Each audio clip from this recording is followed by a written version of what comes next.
How's it going, lads? It's the Bald Boomer Biosparks with another Burning Crusade classic video.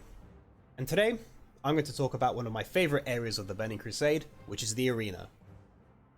So whilst in PvE content, your choice of race doesn't really matter all that much unless you're going to find yourself in a min-maxing guild. When it comes to the arena, however, there are some races which clearly perform better than others, and there are also some racial abilities that are very useful in specific situations. So if you want to go hard into the PvP, push for gladiator titles and arena gear, then you may want to consider a different race, or in some cases, a different faction depending on what sort of advantages you'd like. I want to preface this video with a statement that I know some people are very attached to their factions, race choice and their classes, and if I say there are better options to choose from, I just want to remind you that this is for people that want to make an informed choice on what combination of race and class will have the most advantages within the arena setting. So without further ado, let's break down the tier list of races for each class, and if they synergize well or badly with their racial abilities, and I'll also include professions that you may want to consider as well. Let's start off with the warrior, clearly the most popular class in classic WoW, and quite commonly seen throughout 2v2, 3v3 and 5v5 brackets in the Burning Crusade. First things first, when it comes to warriors, there is one thing you must have at the top of the list of your priorities, and that is be a hammersmith and get Storm Herald. This is a non-negotiable because of just how amazing this weapon is, especially in the early seasons of the arena. With its own built-in stun proc stacking with your mace specialization talents, this weapon can simply flat out win games for you. If you're a warrior that wants the biggest advantage to push for gladiator titles in the arena, you'll want to be in a position where you're in a raiding guild that can clear tier 5 content, and you need to network and negotiate within that guild and let them understand that the materials to make Storm Herald are going to be very important for you, because there will be people that want those materials as well for their own progression. And if there's another warrior in there who is a swordsmith vying for Lionheart Executioner, then that player will bring more value to raids than you do. So I really do suggest for you aspiring PvP warriors out there that you find a way to get to the front of the queue when it comes to these crafting materials for Storm Herald. Or you can just be the guild master and secure it yourself. Whatever works, I guess. Starting off, we have orcs in the S tier category. They have hardiness, which increases their stun resistance by 15%, which has been nerfed since vanilla, but they still have access to talents which can increase this resistance further. Stun resistance is so valuable because it keeps you in control of your character, especially if a rogue tries to use kidney shot and it gets resisted, that ends up being 5 combo points wasted, which can be a really big deal. If you do get stunned though, then your second wind talent can kick in, which gives you rage and health regeneration. So it gives you a situation where you get rewarded with either the stun resist or second wind activating. Blood Fury can be stacked with things like Death Wish to increase your attack power, so if you're trying to secure a kill, this can be very beneficial to win games. Just remember about the Mortal Strike effect that you have to take as a trade-off. Since you'll be using maces, your axe skill ratio won't really have an effect, and extra expertise in PvP isn't a huge game changer anyway. Now for the A tier. Gnomes in Classic WoW are clearly taken as a PvP choice on Alliance side because of Escape Artist. This is also useful in the arena because you'll be in situations where you'll be immobilized or slowed quite often, since warriors need to be in melee range to do what they do best. A good example of this are Druids using Cyclone until diminishing returns kicks in, followed by a chain of entangling roots. Escape Artist does have a chance to be resisted though. This is because some other classes have talents to resist dispelling effects. It's on a 1 minute 45 second cooldown, instant cast, which can be really useful if you end up in a situation in the arena where you really need to be somewhere, such as behind line of sight or to secure a kill. Unfortunately, the other known racials of engineering skill, increased intellect, and arcane resistance don't really synergize with the Gnome Warrior's toolkit, since you won't be really seeing arcane mages in high rated games. Human warriors have an interesting built-in counter-stealth racial with perception. You can be very aggressive and engage quickly in arena matches by using perception, mounting up just before the gates open, and rushing over to their entrance. Make sure you're in berserker stance so you don't get sapped by a potential rogue, and this will allow you to engage on any targets you manage to detect. If you have a Warlock with a Fell Hunter giving you the paranoia buff, your stealth detection will be insane. You could also combine this with the engineering goggles for even more stealth detection if you wish to do so, but just remember to prioritize Storm Herald. Your mace specialization ratio will also be a small boost for you. In the B tier, we have the Tauren Warrior. With 5% increased hit points, you are slightly more tankier than other warriors, and when combined with your armor and resilience gear, it makes you just that little bit harder to burst down. Wall Stomp can be used to stun up to 5 targets near you that can be combined with your teammates' other crowd control effects to help you secure kills. Their nature resistance might help against druids, but it won't swing matchups into your favour, and their herbalism skill won't affect arena matches at all. Dwarf warriors have access to stone form, which gives immunity to physical bleeds, poisons, and diseases, which can be useful against rogues and warriors, as well as giving you a plus 10% value to your armor. So if you're getting focused down by physical damage, you can go into defensive stance and equip your one-hander and shield to absorb the incoming damage, alongside stone form, which will give your healer some breathing room to keep you alive before switching back to your two-handed weapon. Overall, it's a very specific use in the arena, and you will be facing a lot of spellcaster teams as well, so it's not always the most useful racial ability. They have plus 10 resistance to frost, which can be a small boost against mages, but you won't be getting much use out of gun specialization as a warrior. In C tier we have undead warriors. They're a very competitive race due to their PvP focused racial Will of the Forsaken, but since warriors have fear immunities in their toolkit already in the form of Berserker Rage and Death Wish, as well as their PvP trinket, so having another one on top of this seems like overkill. Cannibalize has a situational use. If you have killed an enemy player, you can regenerate some health as long as you don't take any damage, and Shadow Resistance will help a small amount against the myriad of Warlocks you roll into. Unfortunately, Water Breathing will have no use in the arena at all though. Moving into D tier, we have Trolls. They only have one racial that helps them as warriors, which is Berserking, which gives them 10 to 30% haste depending on their health. It can be useful to try and secure a kill, but they are clearly outclassed in that department by orcs. Night Elf warriors have access to Shadow Meld, which doesn't help them much since they want to be engaging onto their targets. They get 1% extra dodge chance, which can actually be a detriment sometimes against other warriors, because they can take a overpower hit more often. But against other classes, it may help you every once in a while. An added plus 10 nature resistance might help you with the amount of druids you'll see in the arena, but again, this isn't something you should be hoping for to help you. And Wisp Form in Death doesn't help you win matches at all. Finally, we have Draenei Warriors, who have Gift of the Naru, which is a 1.5 second cast that heals you for 1085 health over 15 seconds. Since warriors don't have any self-healing other than from select talents like Second Wind and Blood Craze, or niche abilities like Victory Rush, it can be nice to have in certain situations, but not something that is going to swing the tide of a match in your favour. The extra 1% hit chance will help you reach the cap to not have your abilities miss, but this isn't something that's going to give you a huge advantage either, since everyone else will make sure they have that number anyway.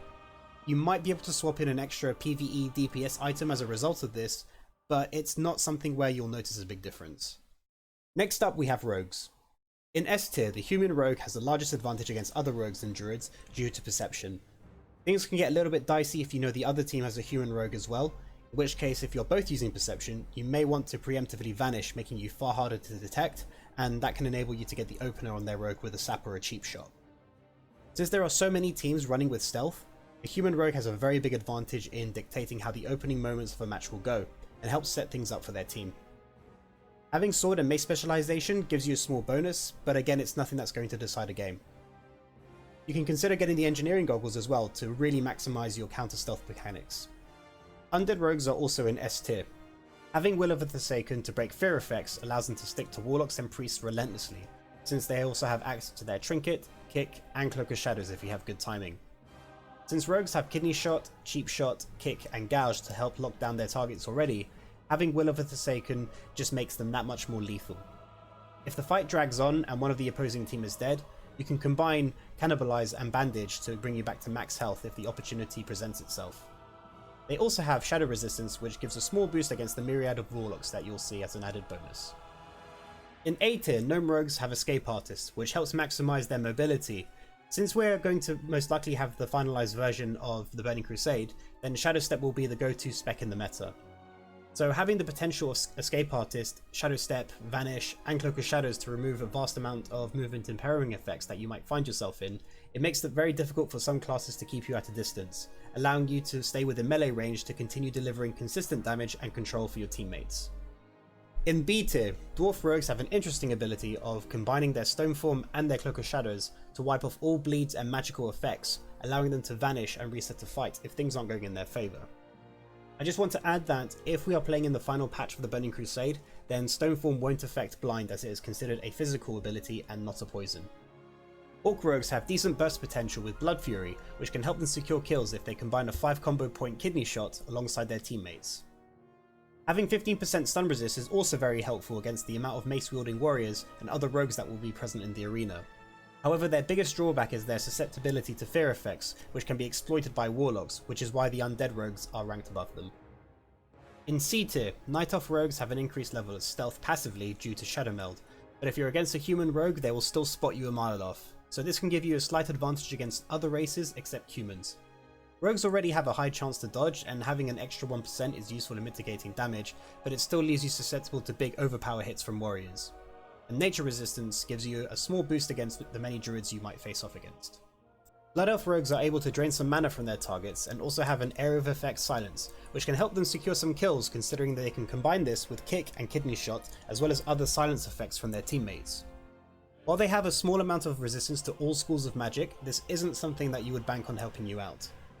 However, with no other protection against fear effects, they aren't the best choice to have within the arena. In D tier are Troll rogues. The only things they have to help them is a haste bonus from berserking and an extra 1% crit chance from throwing weapons, which can combine with deadly throw, but it's not going to particularly win a game for you.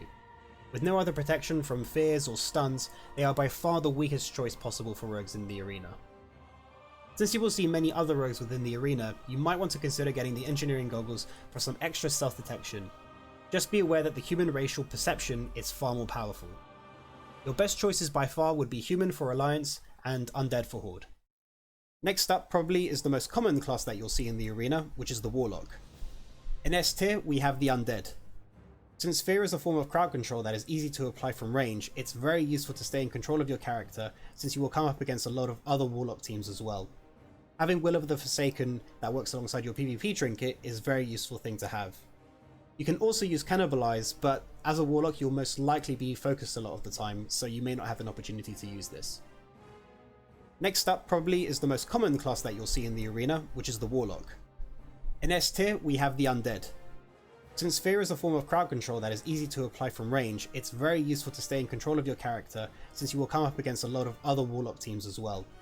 Having Will of the Forsaken that works alongside your PvP trinket is a very useful thing to have. You can also use Cannibalize, but as a Warlock you'll most likely be focused a lot of the time, so you may not have an opportunity to use this. In A tier we have human Warlocks. Since stealth teams are very common in the arena, you can stack Perception with your Fell Hunter Paranoia buff, which will give you an insane amount of stealth detection. This can help you initiate a fight on your terms.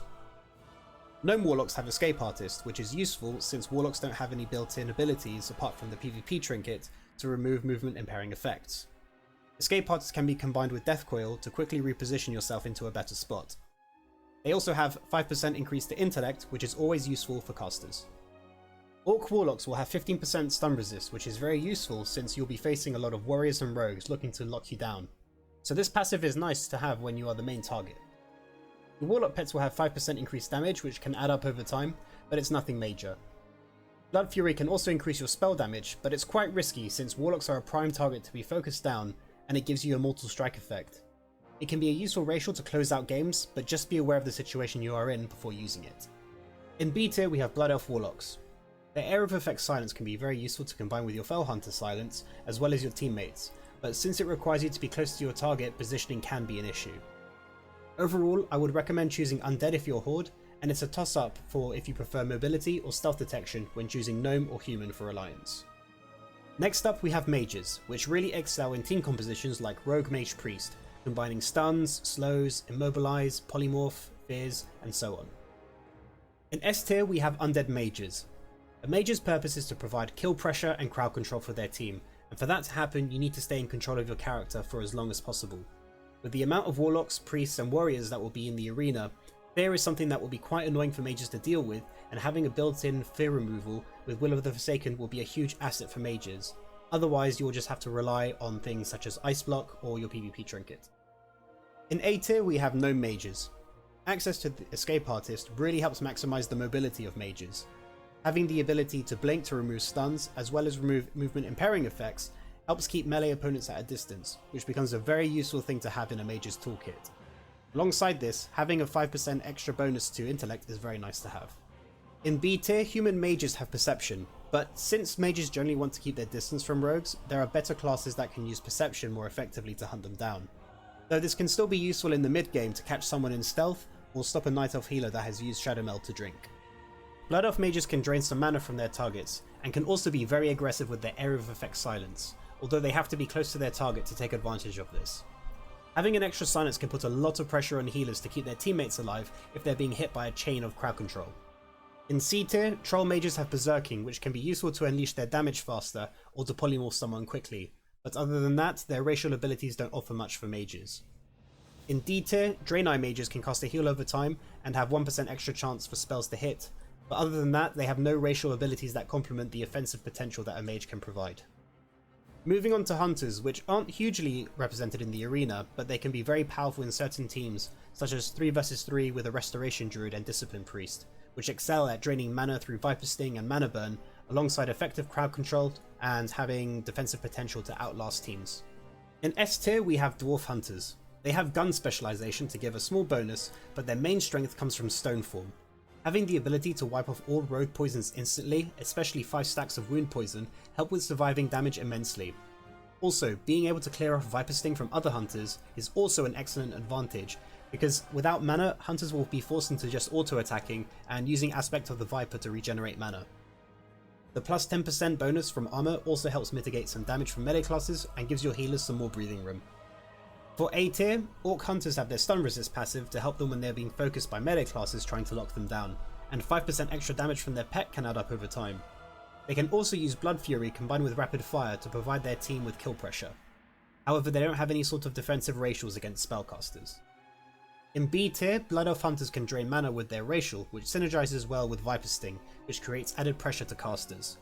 Their Area of Effect Silence can also synergize with Silencing Shot if you're a marksman spec to help you secure a kill, but you need to be close to your target, which can be problematic in some situations. In C tier, we have Troll Hunters, who can use bow specialization to give them a small boost, as well as Berserking to help them burst down targets combined with Rapid Fire when trying to secure a kill. Tauren Hunters have Wall Stomp to stun targets in melee range, which doesn't always synergize well since the hunter wants to keep a distance from their targets, however it can be useful to peel off melee classes sticking to them or their teammates. Their 5% stamina bonus also makes them just a little bit harder to kill.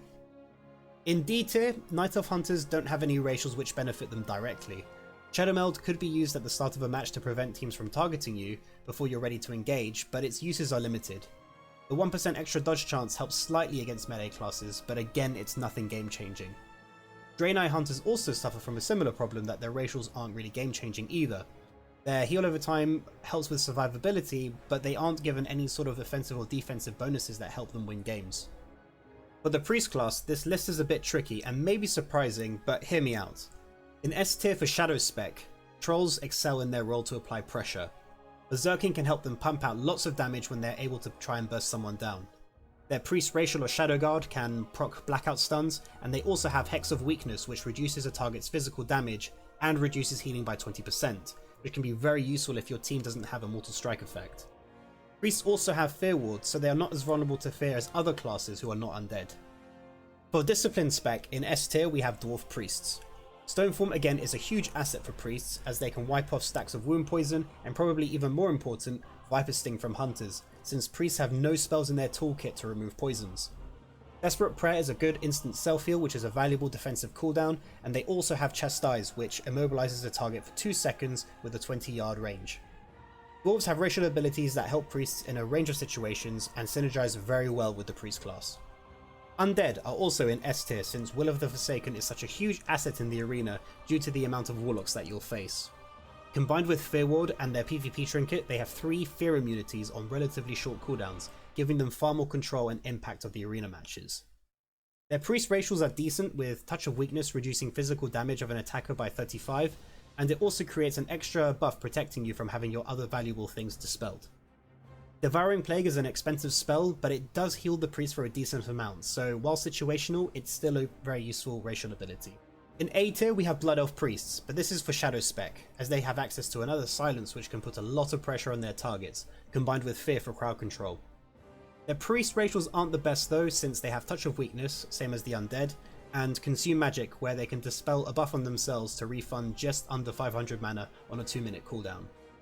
As a result of this, Trolls bring more to the table for Shadow Spec. In B tier, Draenei Priests have an extra heal over time with Blessing of the Naru, which complements their healing potential. They also have Chastise, the same as Dwarves, which is a very useful defensive ability, and Symbol of Hope, which regenerates 999 mana for all party members over 15 seconds, which can help against mana drain teams or when you're running low on mana. In C tier, human priests have access to Desperate Prayer, the same as dwarves, which is useful, and Feedback, which drains mana against attackers. Their use of Perception isn't as useful as other classes, since priests tend to stay out of harm's way rather than chase people down in stealth. Having access to 10% increased Spirit can also help in long drawn out games, but even then you'd be looking for opportunities to drink to regenerate mana when possible. Night Elf priests fall into D tier since their racial abilities don't really make a large impact. Their best one would probably be the ability to Shadow Meld and drink, forcing someone to get close enough to detect you and stop you. Loon's Grace reduces your chance to be hit by 20% for 15 seconds on a 3-minute cooldown, which can be useful against melee classes, but it pales in comparison to other priest racials, and Star Shards is simply just another damage over time effect. For Paladins, we have Blood Elves in the S tier. They are able to drain a small amount of mana, as well as use an Area of Effect Silence that they can combo with Hammer of Justice and their teammates' crowd control, making them have some offensive potential in securing kills. In A tier are Dwarf Paladins. Their racials are make them more defensive in nature, being able to wipe off all poisons, bleeds and diseases with Stone Form, which helps against things like Viper Sting and Wound Poisoning, letting them conserve mana in the process. In B tier we have Human Paladins. They have Perception, which can be useful, but again Paladins tend to hang back and focus on their positioning rather than seeking out stealth targets, though it can help protect other teammates from being sapped if they spot a rogue nearby. They have a plus 10% boost to Spirit, which can help them in long fights, which does synergize well with Blessing of Wisdom, but again, you would be better off trying to drink where possible for mana regeneration. In C tier are Draenei Paladins. They have a heal over time, which in the grand scheme of things isn't anything special for them, and their other racials don't give a large impact in the arena. Moving on to Shamans. In S tier we have Orcs, with their passive stun resist chance is very useful for both restoration and elemental specs, and Blood Fury synergizes with their offensive potential or their healing output on other targets.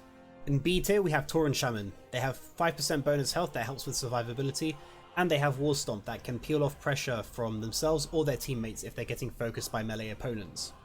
Other than that, they don't really have much to help them in terms of racials, which is why they aren't in A tier. In C tier, Troll Shaman only really benefit from Berserking, which helps them getting spells or attacks off faster for a short duration. While this can help when you really need to get some spells off, when compared to other racial abilities which are far more impactful, Berserking pales in comparison. Draenei Shaman fall into D tier, since the only thing they can bring is a heal over time, which doesn't have a big impact at all, and their other racials won't affect an arena match. For Druids, both Tauren and Night Elves are in S tier. Tauren have Wall Stomp, which adds to their ability to kite and line of sight, and they can also use it aggressively to lock down an opponent by using Bash in bear form followed by Wall Stomp. Their plus 5% bonus health synergizes well with their bear form, which makes them tankier. Night Elf Druids have a bonus to their stealth, though they still need to worry about human rogues using Perception, but they can rest easy since Sap only works on humanoids. Since Druids are very capable of dropping out of combat and line of sighting, they can also use Drink and Shadow Meld, which can make opponents very frustrated in trying to stop you. So both Druids have very beneficial bonuses, and it depends on the playstyle you prefer to decide which one you would rather play. A small note about professions that you can use.